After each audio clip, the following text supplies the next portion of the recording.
Inaasahan po natin ngayong araw na magiging maganda at maliwas na panahon sa bansa. Inaasahan din na mainit na panahon dahil pa rin sa epekto ng easterlies. Yung pong amihan o northeast monsoon ay bahagyang pong lumakas at naapektuhan ang northern Luzon.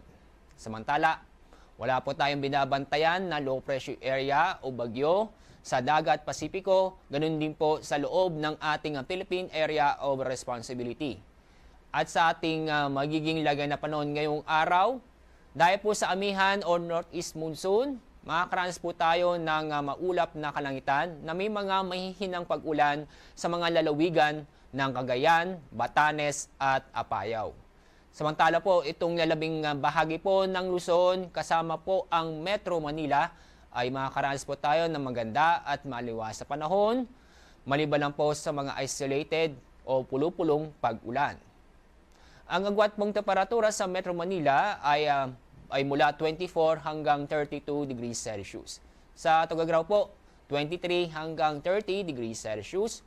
Sa Baguio, 17 hanggang 23 degrees Celsius. Sa Puerto Princesa, 25 hanggang 32 degrees Celsius. Dako tayo sa Visayas at Mindanao dahil po sa easterlies. Bukod sa mainit na panahon, inaasahan po natin maganda at maliwas na panahon, maliban lang po sa mga localized thunderstorm na kung saan mangyayari ito sa bandang hapon o gabi, na kung saan magbibigay ito ng mga biglaang buhos na ulan. Mataas po ang temperatura matatala ngayong araw sa Zamboanga at ganun din sa Davao na kung saan aabot ng 34 hanggang 33 degrees Celsius.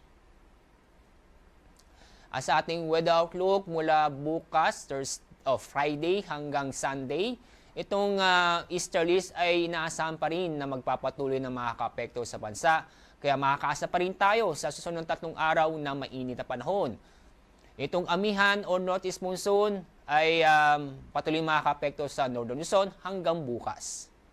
At yung makikita sa ating piling lugar sa bansa, sa loob po ng 3 araw ay magpapatuloy na maging maganda at maliwas sa panahon, maliban lang po sa mga isolated o pulupulong pag-ulan. Ang araw pong sisikat mamaya pong 6:08 ng umaga. Ang araw lulubog mamaya pong 5:26 ng hapon.